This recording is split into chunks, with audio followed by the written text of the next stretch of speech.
안녕하세요. 저는 올해 52살이고 이름은 정은경이라고 해요. 오늘 들려드릴 이야기는 지금으로부터 3년 전에 일어난 일입니다. 당시 저는 49살이었고 남편과 함께 작은 카페를 운영하고 있었어요. 결혼한 지 23년, 처음엔 정말 행복했어요. 연애할 때부터 남편은 정말 다정한 사람이었거든요. 제가 직장에서 힘든 일이 있으면 밤늦게까지 전화로 들어주고 주말마다 맛있는 곳 찾아다니면서 데이트하고 저희가 만난 건 제가 26살, 남편이 28살일 때였어요. 당시 저는 은행에서 일했고 남편은 호텔 베이커리에서 제빵사로 일했죠. 친구 소개로 만났는데 첫 만남에서부터 정말 호감이 갔어요.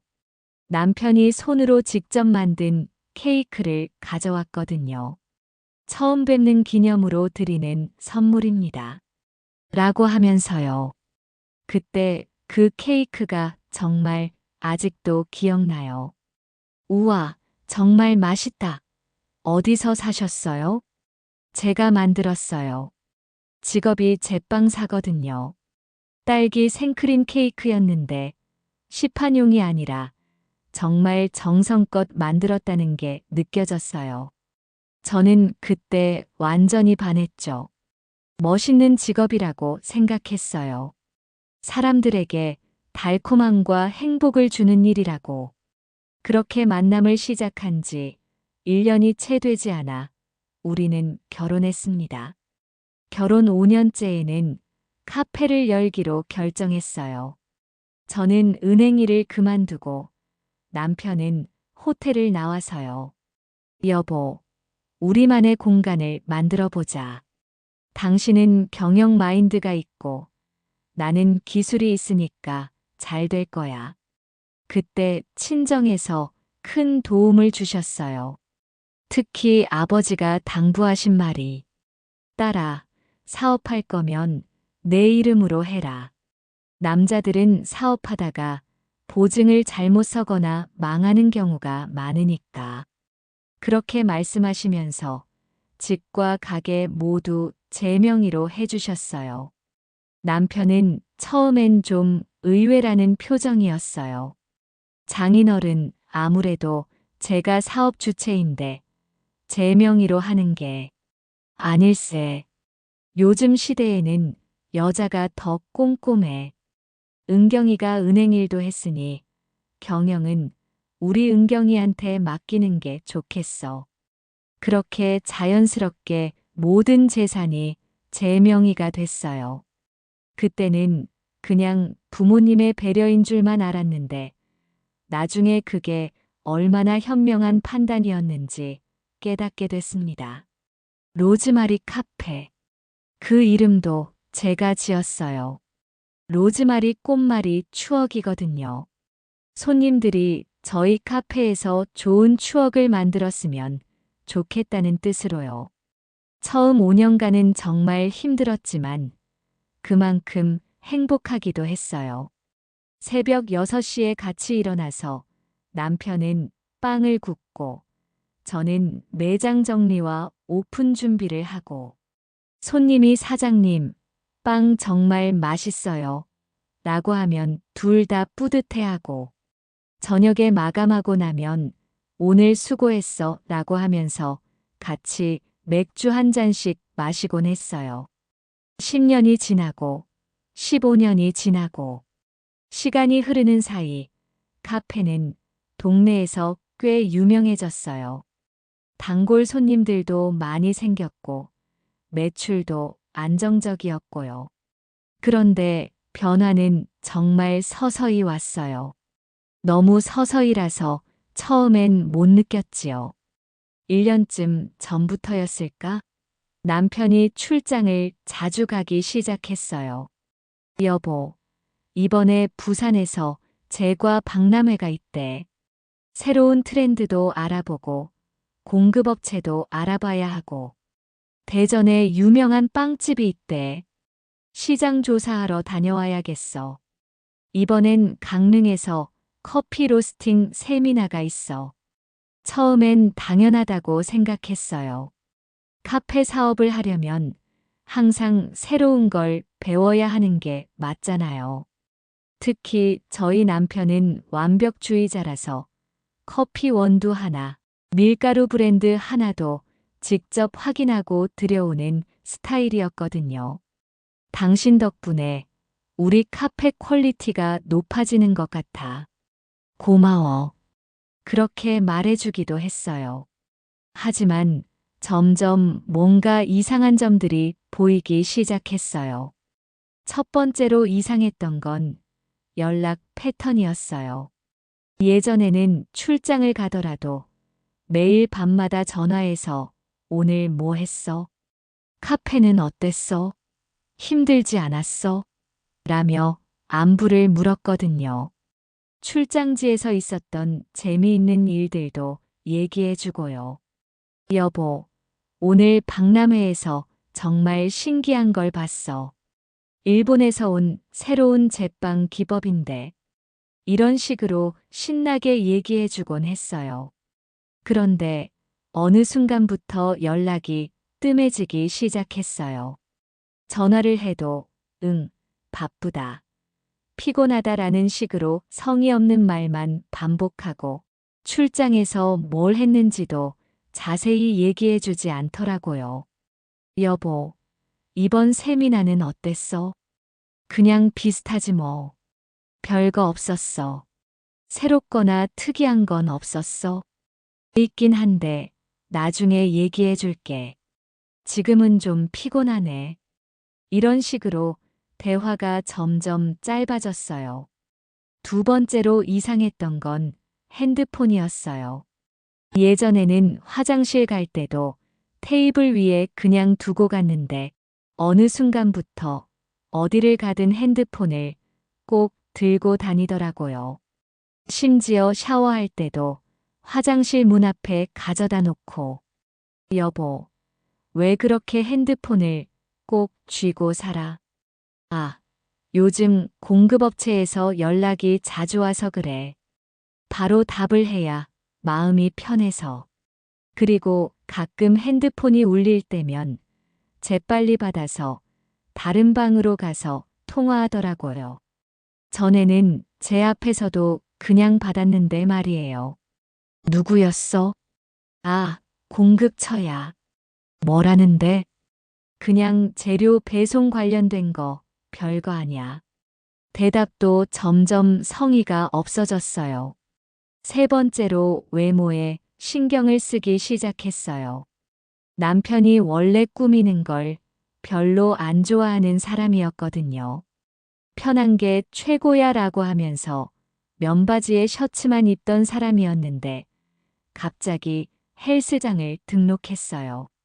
여보, 나 헬스 다니기로 했어. 갑자기 웬 헬스? 50대가 되니까 몸이 예전 같지가 않네. 아무래도 건강관리 좀 해야겠어. PT까지 받는다고 해서 한 달에 40만 원씩 나가더라고요. 그것도 집에서 30분 거리에 있는 비싼 헬스장으로요. 여보, 집 근처에도 헬스장 많은데 왜 굳이 그렇게 먼 데로 다녀? 거기가 시설이 좋고 전문적이야. 제대로 운동하려면 좀 투자해야지. 그리고 옷도 갑자기 젊어 보이는 옷들을 사기 시작했어요. 어느 날 집에 쇼핑백이 여러 개 들어있더라고요. 브랜드 옷들이었어요. 이 옷들은 다 뭐야? 나이 먹어도 스타일은 요즘 시대에 맞춰야지. 나이 들어 보이면 손님들도 싫어해. 타이트한 청바지, 캐주얼한 니트, 젊은 남자들이 입는 스타일의 재킷까지. 평소 남편의 취향과는 완전히 달랐어요. 여보, 이 옷들 너무 젊어 보이는데? 아무리 그래도 어느 정도는 나이에 맞게 입는 게 뭐 어때? 젊게 살면 좋지. 그때 뭔가 위화감이 들었어요. 이 사람이 왜 갑자기 이렇게 젊어 보이려고 애쓸까? 네 번째로 향수였어요. 어느 날 남편 몸에서 낯선 향수 냄새가 났어요. 은은하고 세련된 남편이 평소에 쓰던 향이 아니었어요. 뭐야, 향수 바꿨어? 바로 알아차리네. 새로 샀어. 어때? 좋긴 한데 향이 좀 세지 않아? 모르시는 말씀. 요즘 이런 게 트렌드래. 남편이 언제부터 트렌드에 관심이 있었나? 그것도 이상했어요. 다섯 번째로 소비 패턴이 바뀌었어요. 제가 경영을 하다 보니 가계부를 꼼꼼히 적는 편이에요. 매달 카드 명세서도 다 확인하고요. 그런데 3개월 전쯤부터 이상한 지출이 늘어나기 시작했어요. 20만 원짜리 향수, 30만 원짜리 지갑, 15만 원짜리 브랜드 셔츠, 25만 원짜리 운동화. 요즘 쇼핑을 많이 하네. 응. 요즘 손님들이랑 미팅이 많아서 몸단장 좀 해야겠더라고. 사업하는 사람이 너무 초라하면 안 되잖아. 그럴듯한 설명이었어요. 하지만 생전 안 그러던 사람이 한 달에 의류비만 50만 원 넘게 쓰니 뭔가 수상하다 싶었어요. 여기에 헬스 장비 40만 원, 각종 미용 관리비 30만 원, 예전에 비해 개인 지출이 3배 이상 늘어난 거예요. 그리고 휴대폰 요금도 평소에는 한 달에 기본 요금인 4만 원 정도 나오던 게 갑자기 12만 원, 15만 원씩 나오기 시작했어요. 당신 요즘 휴대폰 요금이 왜 이렇게 많이 나와? 영상통화로 업체들이랑 미팅 많이 해서 그래. 데이터 사용량이 늘어났나 봐. 그때는 그런가 보다 했어요. 의심하고 싶지 않았거든요. 23년을 함께 살아온 사람인데 설마 하는 마음이었죠. 하지만 가슴 한편에서는 계속 뭔가 불안한 기분이 들었어요. 특히 남편이 거울 보는 시간이 늘었어요. 예전에는 아침에 세수하고 머리 대충 빗고 나오던 사람이 거울 앞에서 한참 동안 헤어스타일 정리하고 옷 맞춰보고 당신 무슨 특별한 일 있어? 일? 무슨 일? 특별한 거 없는데. 요즘 꾸미는 시간이 늘어서 왜 이렇게 자꾸 멋을 부려? 누구 만나는 사람 생겼어? 사람은 원래 나이 들수록 관리를 해야 하는 법이야. 그리고 결정적으로 저를 바라보는 시선이 달라졌어요. 예전에는 제가 새 옷을 입거나 머리를 했을 때 예쁘다, 어울린다라는 말을 자주 해줬는데 어느 순간부터 관심이 사라졌어요. 여보, 이 원피스 어때? 응, 괜찮네. 머리 새로 했는데 어때? 응, 좋아. 그저 무성의한 대답뿐이었지요. 그리고 가장 이상했던 건 스킨십이 줄어든 거였어요. 23년 동안 함께 살면서도 남편은 애정 표현을 자주 하는 편이었어요. 어깨를 토닥여준다거나 슬며시 안아준다거나 그런 자연스러운 스킨십들이 있었는데 그런 것들이 서서히 사라졌어요. 침실에서도 예전에는 자기 전에 누워서 도란도란 얘기를 많이 나눴는데 요즘엔 피곤하다며 등을 돌리고 금세 코를 골며 잠들기 일쑤였어요. 그런 변화들이 6개월 정도 지속됐어요. 여자의 직감이라고 해야 할까요? 말로 설명할 수 없는 불안감이 계속 들었어요. 뭔가 이상해. 이 사람이 예전 같지 않아. 하지만 확실한 증거도 없었고 23년 동안 믿어온 사람을 의심하기도 싫었어요. 그래서 계속 스스로를 달랬어요. 나이 들면서 달라지는 거겠지. 남자들도 중년의 위기 같은 게 있다고 하잖아. 시간 지나면 괜찮아질 거야. 하지만 지금 생각해보면 그때부터 이미 모든 게 시작되고 있었던 것 같아요.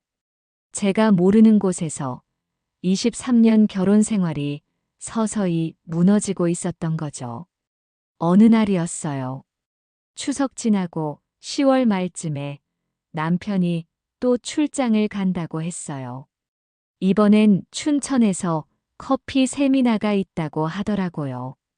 2박 3일이야. 이번에 괜찮은 원두를 들여올 수 있을 것 같아서. 평소보다 들뜬 목소리였어요. 그게 너무 이상했어요. 세미나를 그렇게 좋아하는 사람도 아니었거든요. 남편이 출장을 떠난 첫날 밤, 저는 카페 정리를 마치고 집에 돌아온 참이었어요. 그런데 남편이 가방 하나를 두고 갔더라고요. 여분 옷이 들어있는 가방이었어요. 저는 즉시 남편한테 전화했죠. 여보, 짐 하나 두고 갔네. 여기 바람막이 잠바도 들었는데. 그래. 안 입어도 돼. 괜찮아. 해지니까 우리 동네도 쌀쌀한데 춘천은 더 춥잖아. 감기 걸리면 어떡해. 지금이라도 가져다 줄까? 아니야. 그냥 근처에서 하나 사 입을게. 잠바 한 장 주겠다고 이 시간에 여기까지 와. 아휴, 당신이 퍽이나 사 입겠다. 모처럼 나들이 가는 김에 나도 하룻밤 자고 오지 뭐. 호텔이 몇 호야?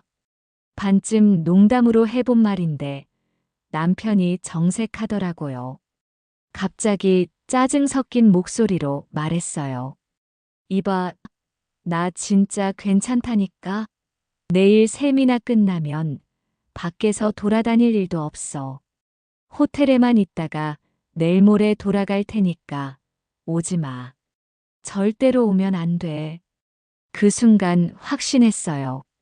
거짓말을 하고 있구나. 저도 그냥 당할 사람은 아니에요. 은행에서 7년간 일하면서 사람들의 거짓말을 많이 봤거든요. 직감적으로 알 수 있어요. 누군가 거짓말을 할 때의 패턴을. 그래서 제가 뭘 했는지 아세요? 남편 카드 사용 내역을 실시간으로 확인해 봤어요. 온라인 뱅킹으로 들어가서요.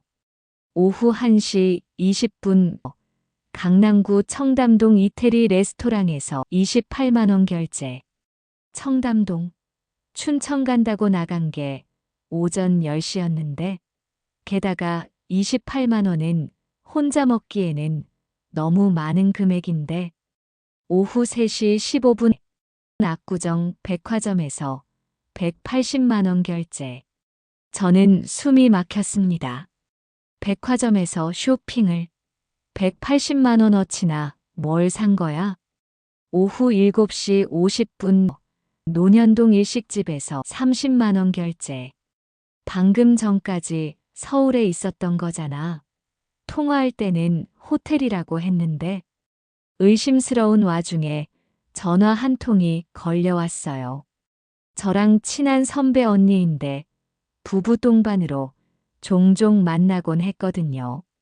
그 언니한테서 온 전화였어요. 은경아, 너 오해 말고 들어. 내가 낮에 시내 갔었거든. 근데 거기서 무슨 일이 있었냐면. 언니 뭐야? 빨리 말해. 혹시 너희 남편 오늘 압구정동 가지 않았니? 갤러리아에서 본 것 같아서. 갤러리아 백화점. 맞아. 혼자 아니었지? 옆에 누구 있었지? 봤어? 너도 뭔가 알고 있는 거니? 웬 젊은 여자가 너희 남편이랑 팔짱을 끼고 가더라. 그럴 리 없다고 생각하면서도 마음에 걸려서 전화해 본 건데. 그 순간 머리가 하얘졌어요. 심장이 쿵쾅쿵쾅 뛰면서 숨이 막히는 것 같았어요. 확실해, 언니. 틀림없어. 여자는 나이가 20대 후반, 많아도 30대 초반 정도로 보였어. 키는 아담하고 긴 머리에 예쁘장하게 생겼어. 이럴 줄 알았으면 몰래 사진이라도 찍을 걸 그랬다. 아무튼 그리고 쇼핑백 들고 있었어. 명품 쇼핑백. 아, 그 180만 원짜리 결제가 그 여자한테 뭔가 사준 거였구나. 언니 지금 논현동이야? 아직도 우리 남편 근처에 있어? 아니야. 난 오늘 동창들 모임이라 거기 갔다가 방금 집에 왔어. 너희 남편은 점심때 백화점에서 보고 못 봤어. 아, 알았어. 고마워, 언니. 그날 밤 저는 한참을 고민했어요. 듣기만 한 걸로는 부족했어요. 확실한 증거가 필요했죠. 그래야 나중에 무슨 일이 생겨도 제가 불리하지 않을 테니까요. 다음 날 아침이 밝자마자 저는 흥신소를 찾아 전화를 걸었어요. 네, 고객님. 어떤 건으로 의뢰하시려는 건가요? 남편 외도를 확인하고 싶어요. 출장이라고 나갔는데 사실은 지금 여자 만나고 있거든요. 차량 번호랑 남편분 얼굴 확인할 수 있는 사진이나 동영상 보내주실 수 있으시죠? 금방 보내드릴게요. 오늘부터 내일까지 불륜 상대랑 붙어 다닐 것 같아요. 흥신소 직원은 침착하게 메모를 하더니 이렇게 말했어요. 좋습니다. 지금 바로 사람 붙여드리겠습니다. 증거 확보할 때까지는 보통 일주일에서 한 달가량 걸립니다만. 네. 바람을 피우는 건 분명하니까 증거만 확실히 갖다 주세요. 전화를 끊고 나니 가슴이 두근거렸어요. 긴장과 두려움, 그리고 묘한 안도감이 뒤섞였죠. 이제 더는 막연한 추측에 매달릴 필요가 없을 테니까요. 그날 저녁 흥신소에서 첫 번째 보고가 왔습니다. 이거 의뢰인님 남편분 차량 맞으시죠? 지금 잠실인데 호텔에 주차된 거 확인했습니다. 순간 손끝이 얼어붙는 것 같았어요. 춘천 출장은 역시 거짓말이었어요. 그리고 1시간 뒤 두 번째 연락이 왔습니다. 남편분께서 젊은 여성과 함께 호텔로 들어가는 장면 확보했습니다. 사진 바로 보내드릴게요. 카톡으로 전송된 사진 속에는 제 남편이 어떤 여자와 팔짱을 끼고 호텔 로비를 지나가는 장면이 찍혀 있었어요.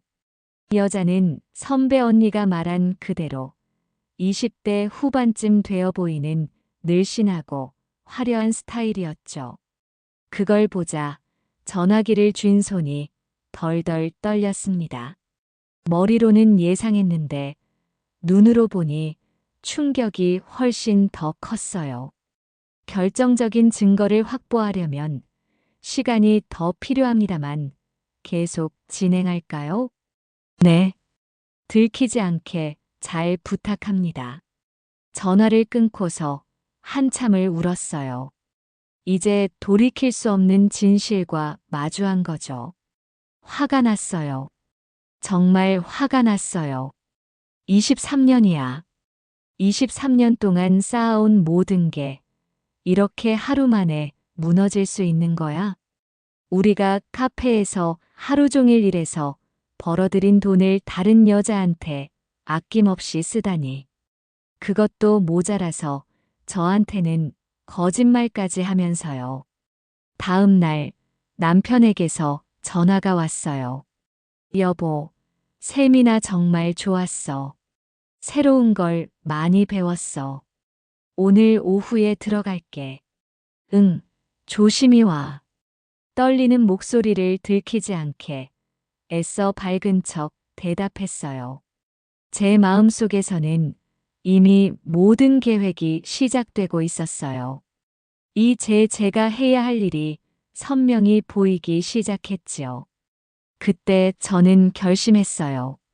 이 사람이 나를 23년 동안 속였다면 나도 이 사람을 철저히 배신해 주겠어.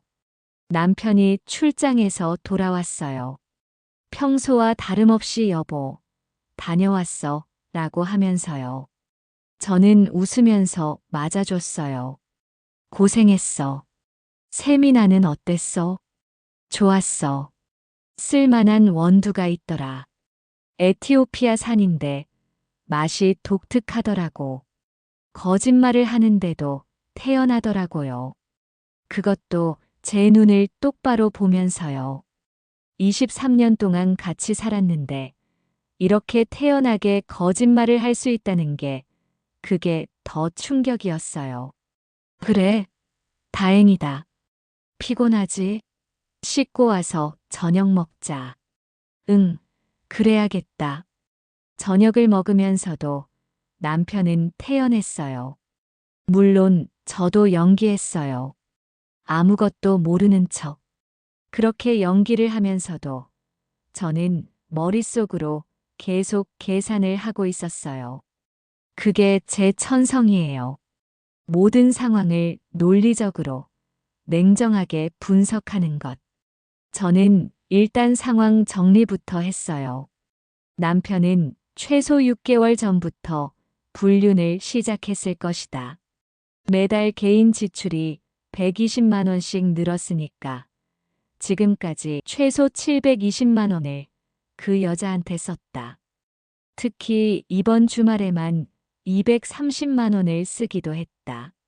출장을 핑계로 하니까 주변에 들킬 가능성은 낮다고 생각하고 있다.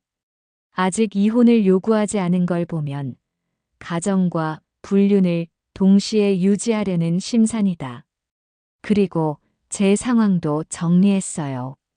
집과 카페 모두 4명이다. 사업자 등록도 내 이름으로 냈다. 통장도 내가 관리하고 있다. 불륜 증거는 이미 있는 걸로도 충분하지만 앞으로 더 확보할 것이다. 꼼짝 못할 증거를.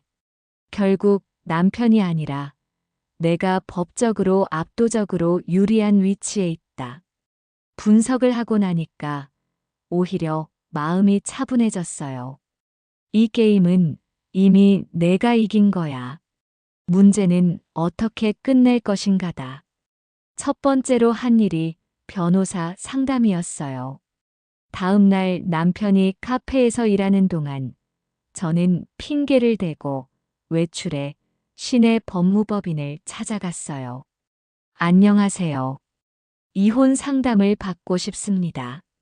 40대 중반의 여성 변호사가 저를 맞았어요.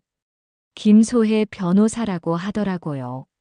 제가 상황을 설명하고 흥신소에서 보낸 사진들과 카드 사용 내역을 보여줬어요. 증거는 충분하네요. 그런데 재산 분할이 어떻게 되어 있나요? 집과 카페 모두 제 명의입니다. 사업자 등록도 제 이름이고요. 변호사 얼굴이 환해지더라고요.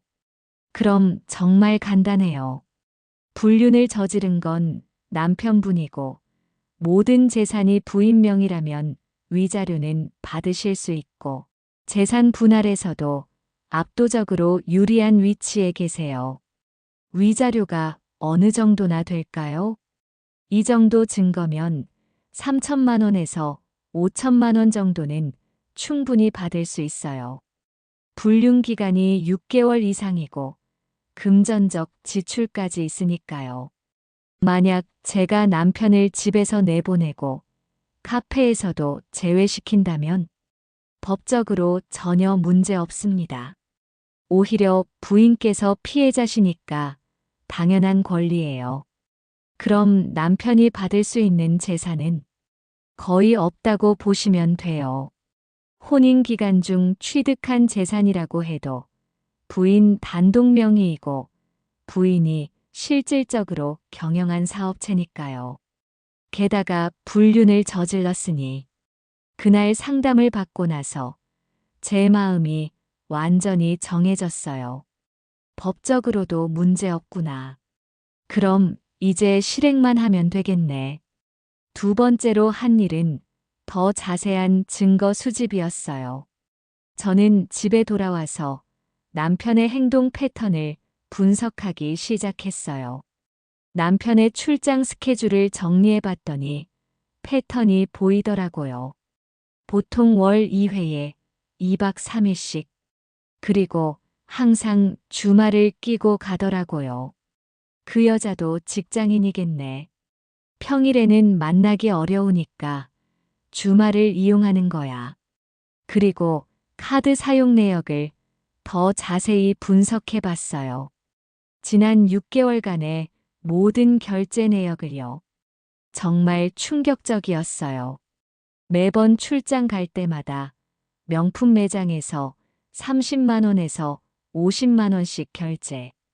고급 레스토랑에서 20만 원에서 30만 원씩 결제.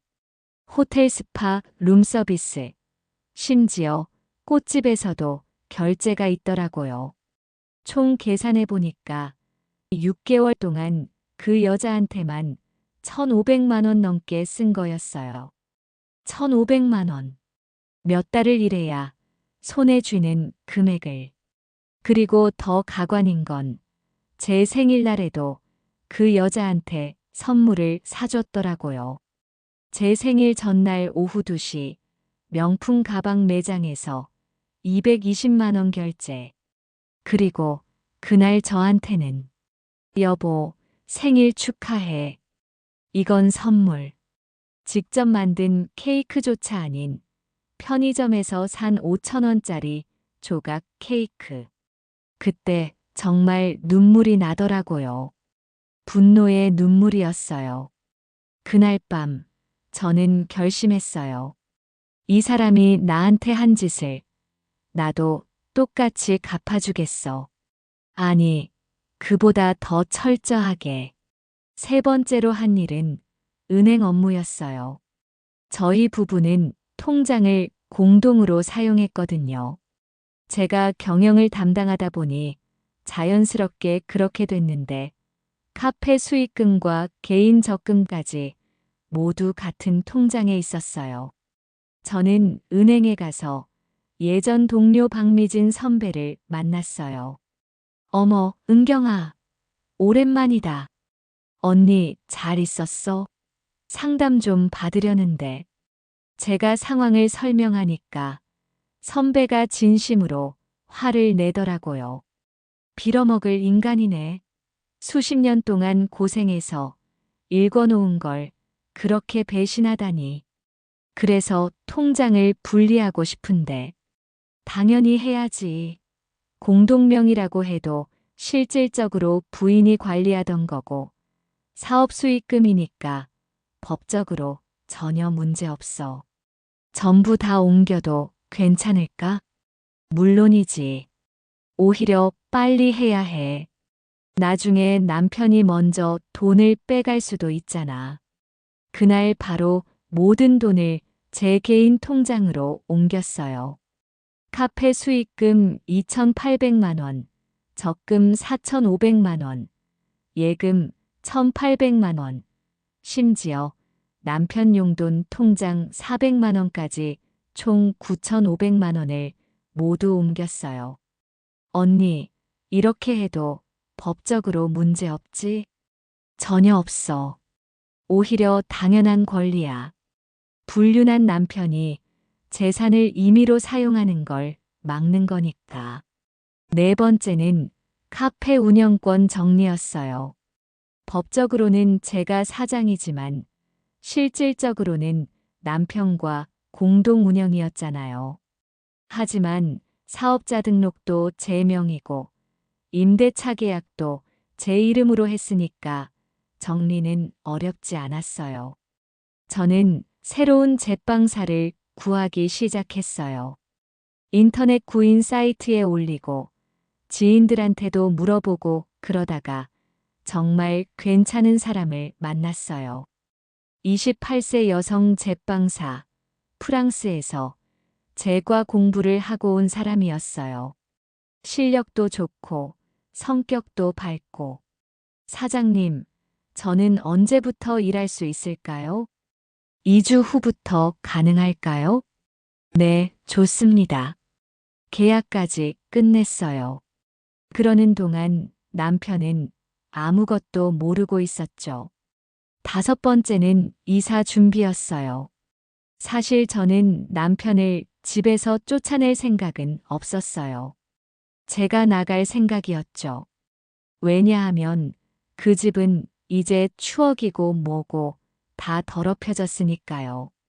그 사람이 다른 여자와 메시지를 주고받은 집, 그 사람이 거짓말로 저를 속인 집에서 더 이상 살고 싶지 않았어요.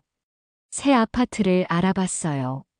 카페에서 걸어서 10분 거리에 있는 깔끔한 신축 아파트였어요.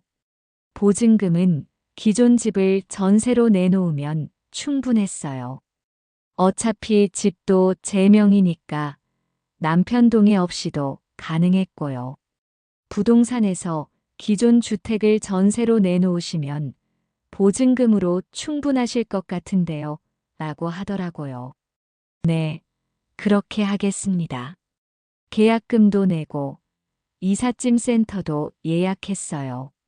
남편의 다음 출장 날짜에 맞춰서요. 6번째는 가장 중요한 거였어요. 타이밍이었죠. 남편의 다음 출장이 2주 후 금요일부터 일요일까지였어요. 제주도에서 무슨 원두 박람회를 한다고 하더라고요. 이번엔 둘이서 여행을 가기로 했는지 항공권을 진짜로 예매했더라고요. 저는 그 시간을 이용하기로 했어요. 금요일 오후에 이사를 끝내고 토요일에는 카페 운영 체계를 바꾸고 일요일에 남편이 돌아왔을 때 모든 게 끝나 있도록 마지막으로 편지를 준비했어요. 남편한테 남겨둘 편지.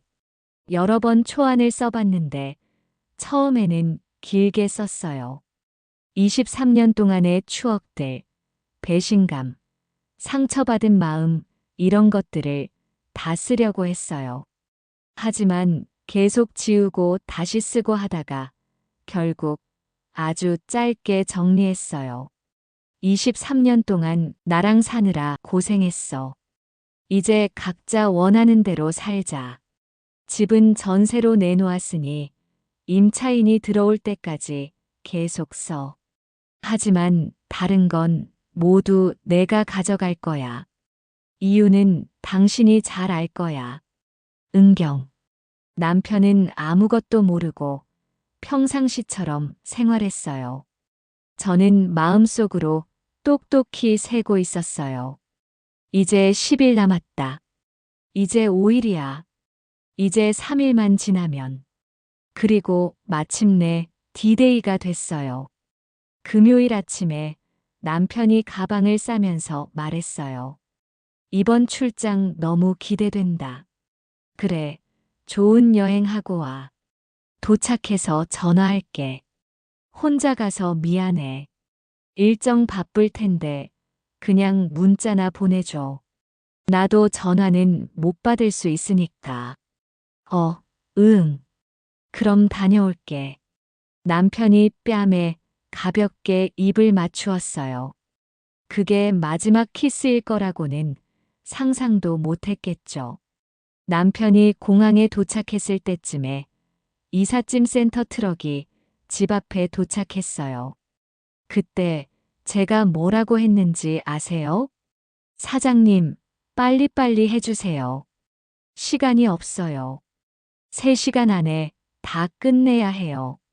남편의 발밑을 모조리 빼버리려면, 그 일을 몰락시키려면 바삐 움직여야 했어요. 이사는 깔끔하게 끝났어요. 제가 가져갈 건 다 가져가고 남편 물건들은 그냥 두고 왔어요. 옷이랑 개인용품 정도만요. 침실 한 구석에 정리해서 놓아뒀어요. 그런데 재미있는 건 남편이 숨겨놓은 물건들을 찾아낸 거예요. 책상 서랍 깊숙이서 명품 목걸이가 나왔어요. 여성용이었고 아직 포장도 뜯지 않은 것이었어요. 가격표가 붙어 있더라고요. 340만 원. 아, 이건 그 여자한테 줄 선물이었구나. 그리고 옷장 뒤편에서는 여성용 향수를 찾았어요. 제게 줄 것을 구태여 숨겨놓진 않았겠죠. 이런 것들까지 집에 숨겨놓고 있었네. 정말 치밀하게 불륜을 계획했던 거예요. 저는 그것들도 다 챙겼어요. 증거로요. 그리고 식탁 위에 편지와 함께 몇 가지를 더 놓아뒀어요. 첫째, 변호사 명함. 이혼 전문이라고 적힌 명함이었어요. 둘째, 은행 잔고증명서 사본. 잔고에는 영원히 찍혀 있었죠. 셋째, 새로운 제빵사 계약서 사본. 김민지, 2022년 10월 16일부터 근무 시작이라고 적힌 거요. 넷째, 부동산 임대계약서 사본. 집을 전세로 내놓는다는 계약서였어요. 한눈에 봐도 자기가 처한 상황을 파악할 수 있도록 친절하게 정리해 놓은 거였죠. 토요일은 새로운 제빵사 김민지 씨와 함께 카페에서 인수인계를 했어요.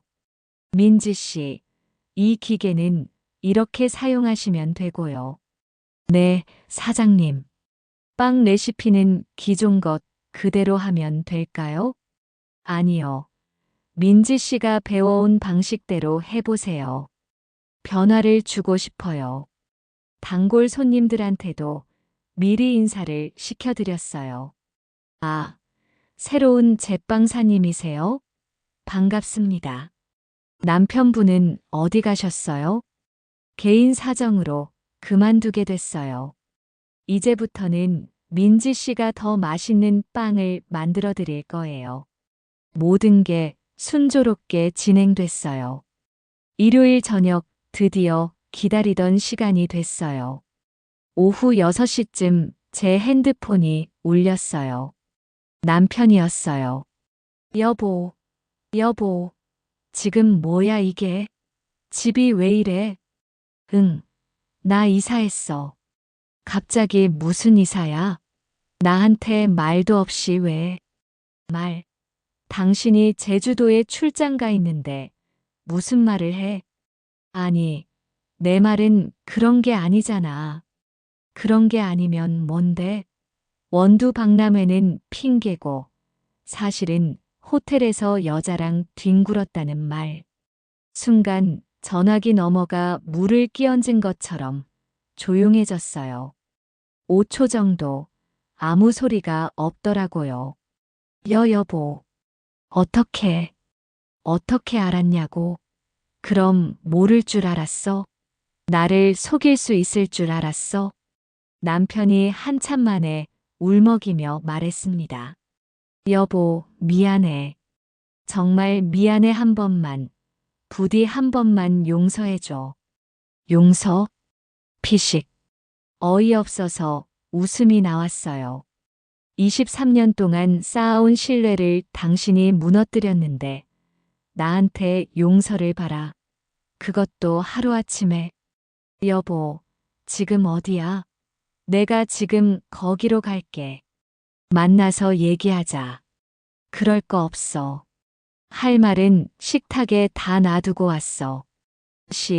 식탁에. 이 서류들은 뭐야? 당신 이제 망한 거야. 그 말을 하고 전화를 끊었어요. 10분 후에 또 전화가 왔어요. 이번엔 정말 다급한 목소리로요. 여보, 통장에 돈이 하나도 없잖아. 당연하지. 내 돈은 내 통장에 옮겼으니까. 무슨 소리야? 그게 어떻게 내 돈이야?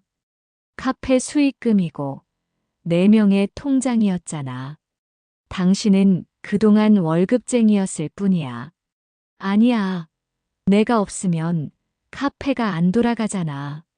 제빵사는 얼마든지 구할 수 있어. 실제로 이미 구했고.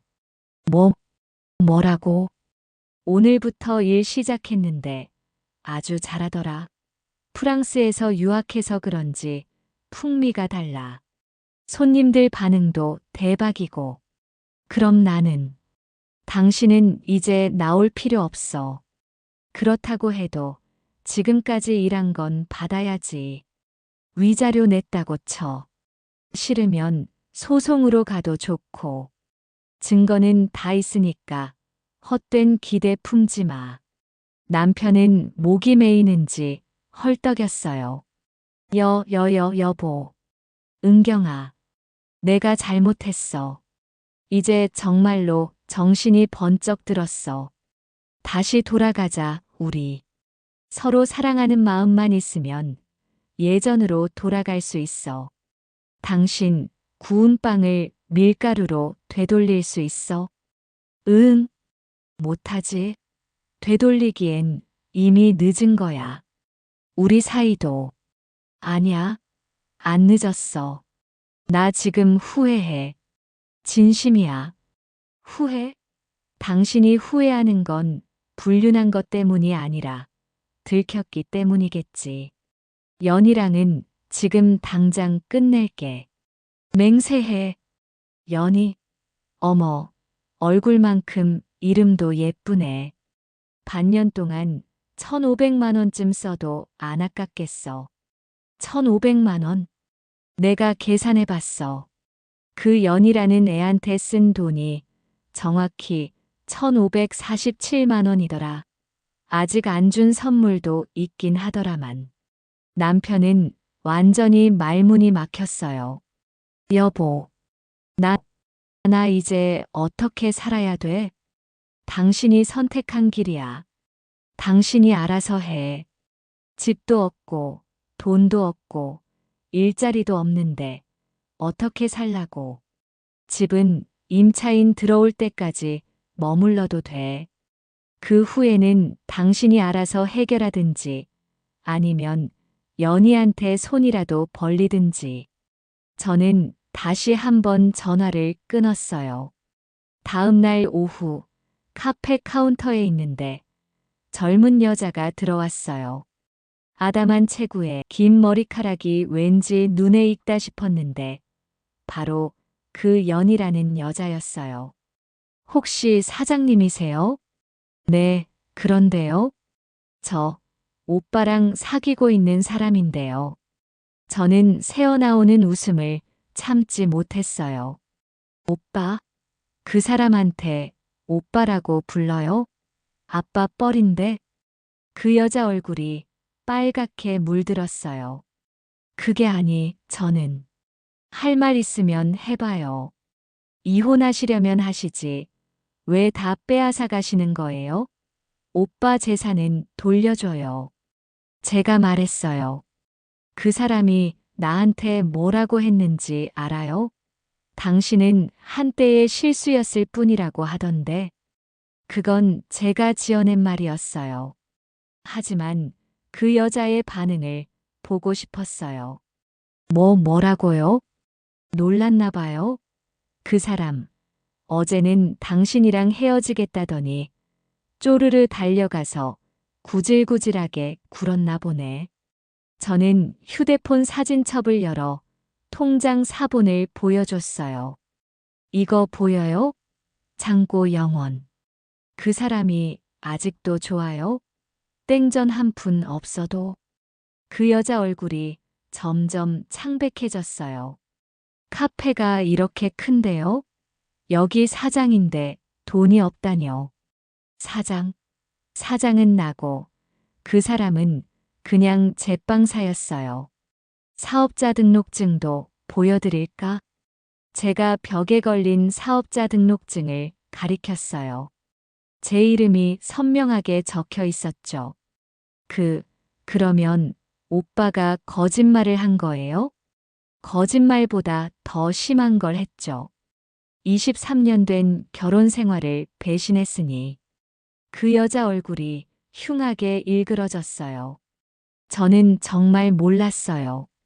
사업 잘 되는 사장님인 줄 알고 만난 건데. 물론 그러셨겠지. 이제 진실을 알았는데 그래도 계속 만날 거예요? 저는 이만 가볼게요. 그렇게 돌아서서 나가더라고요. 저는 그 뒷모습을 보면서 조금 씁쓸했어요. 결국 돈 때문이었구나.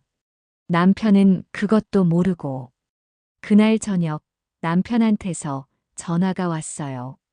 또 구질구질하게 굴 걸 알면서도 저는 그 전화를 받았어요. 여보, 연락이 안 돼서 그러는데 혹시 연희 만났어? 그 여자 오늘 카페에 찾아왔었어. 역시 그랬구나. 당신이 헤어지라고 했어? 아니야. 오해가 있길래 바로 잡았을 뿐이야. 이해하고 잘 헤어졌어. 오해라니 무슨? 당신이 사장인 줄 알고 있더라고. 그래서 통장 잔고까지 보여줬더니 얌전히 돌아가던데. 설마 이 미련한 인간아. 돈도 없는 늙다리 아저씨한테 관심 있을 20대 여자가 어디 있겠어?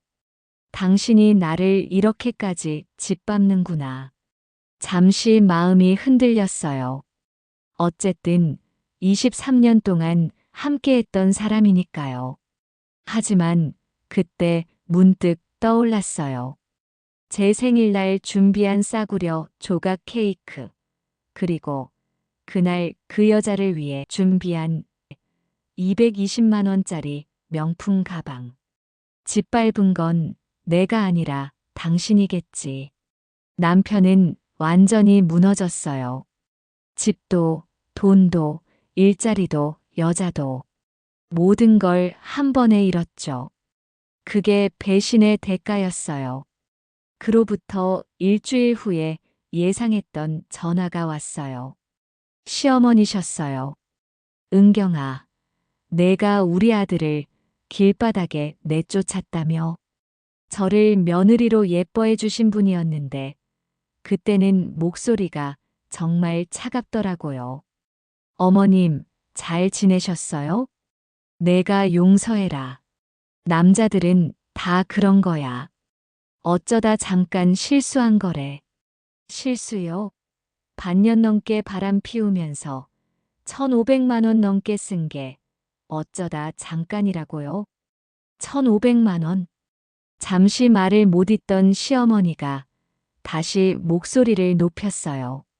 아무리 그래도 그렇게 다 빼앗으면 죽으라는 얘기 아니냐. 빼앗은 게 아니라 원래 제 것이에요. 집도 제 명이고 사업도 제 명이었어요. 어머님도 아시잖아요. 명의가 내 거라도 부부가 함께 일궈온 거잖아. 맞아요. 부부가 함께 일군 거죠. 그런데 그 부부 관계를 깬 건 아들이에요. 제가 아니라. 은경아, 이 어미가 무릎 꿇고 빌 테니 못난 자식 한 번만 용서해줘라. 그때는 마음이 아팠어요. 시어머니가 저한테 무릎 꿇겠다고 하시니까요. 어머님, 그만하세요. 용서해 주겠니?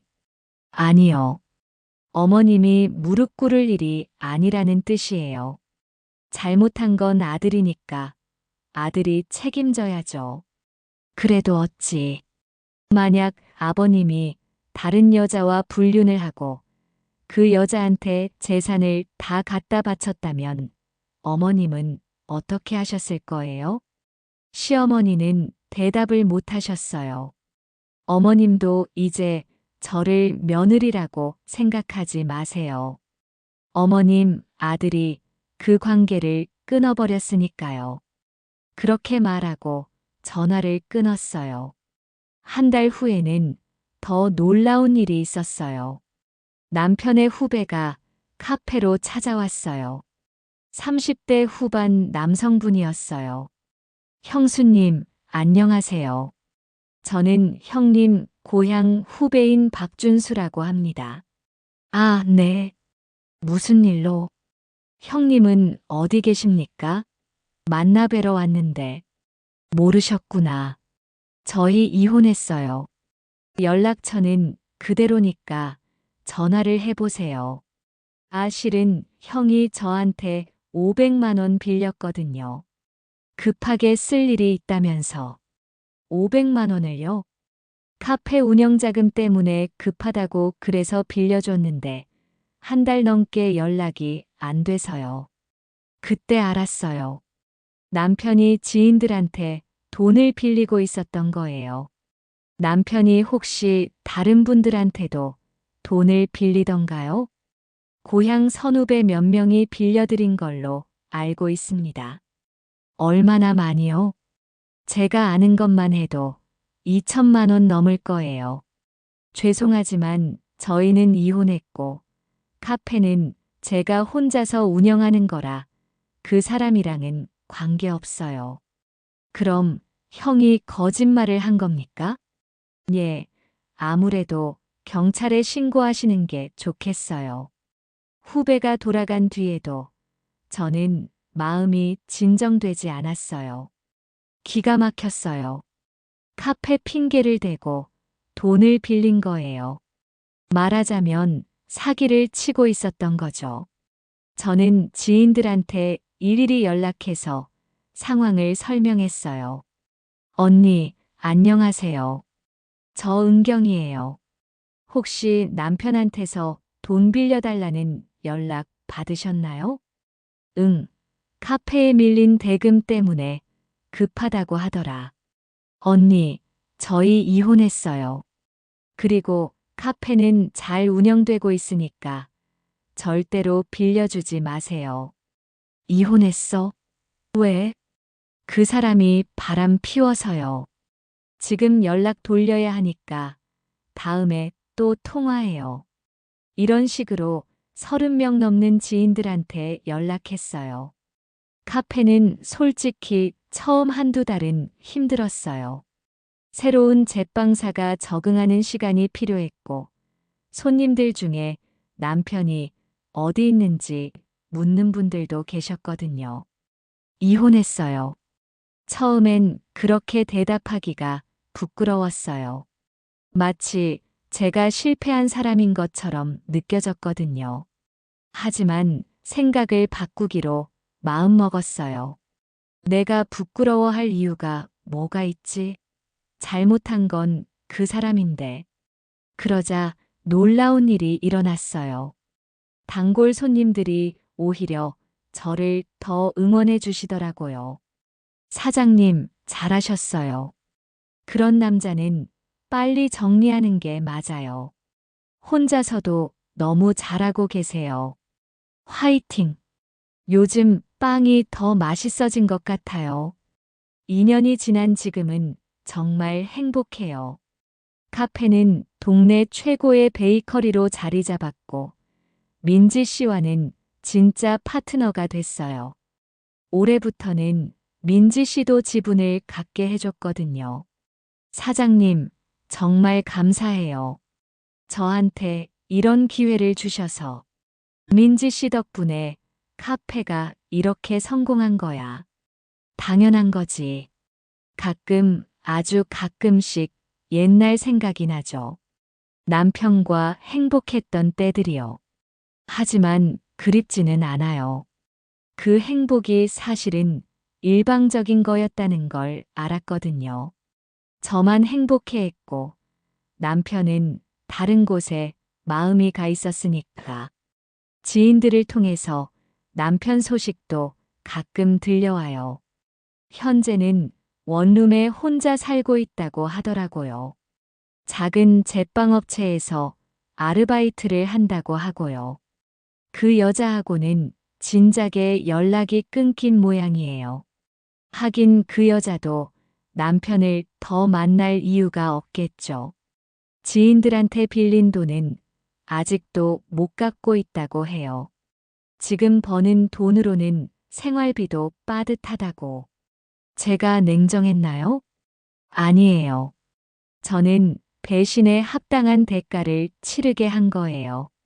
23년 동안 제가 쌓아온 신뢰, 제가 번 돈, 제가 일궈온 모든 것을 그 사람이 배신했잖아요. 그럼 그 대가를 치러야 하는 게 당연하죠. 만약 제가 그때 용서했다면 어땠을까요? 아마 남편은 이 정도는 괜찮구나 라고 하면서 같은 일을 얼마든지 반복했을 거예요. 저는 계속 불안해하면서 살았을 거고요. 매번 출장 간다고 할 때마다 의심하고 핸드폰 확인하고 카드 내역 뒤져보고 그런 삶을 살았을 거예요. 그게 정말 행복한 삶일까요? 저는 선택했어요. 불안한 결혼 생활보다는 평온한 혼자만의 삶을. 그리고 그 선택이 정말 옳았다고 생각해요. 지금 제 주변에는 저를 속이는 사람이 없어요. 저를 이용하는 사람도 없고, 저를 무시하는 사람도 없어요. 모든 관계가 정직하고 투명해요. 카페 직원들과의 관계도, 손님들과의 관계도, 이웃과의 관계도 모든 게 진실 위에 세워져 있어요. 이런 삶이 진짜 평안한 거더라고요. 제가 이 길고 복잡한 이야기를 들려드리는 이유가 뭔지 아세요? 복수가 얼마나 통쾌한지 자랑하려는 게 아니에요. 사랑에 대해, 결혼에 대해, 그리고 자존감에 대해 말씀드리고 싶었어요. 사랑은 서로를 존중하는 거예요. 서로의 노력을 인정하고, 서로의 감정을 소중히 여기고, 서로에게 정직한 거예요. 존중이 없는 사랑은 그건 사랑이 아니에요. 그냥 이용하는 거죠. 혹시 지금 비슷한 상황에 계신 분이 있다면 용기를 내세요. 망설이지 마세요. 당신이 아끼고 사랑하는 사람이 당신을 배신한다면 그건 당신 잘못이 아니에요. 당신이 부족해서도 아니고 당신이 매력이 없어서도 아니에요. 그냥 그 사람이 잘못된 선택을 한 거예요.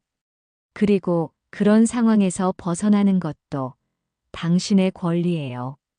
혼자 살기를 무서워하지 마세요. 자신의 노력으로 일궈낸 것들을 온전히 자신이 누리는 삶.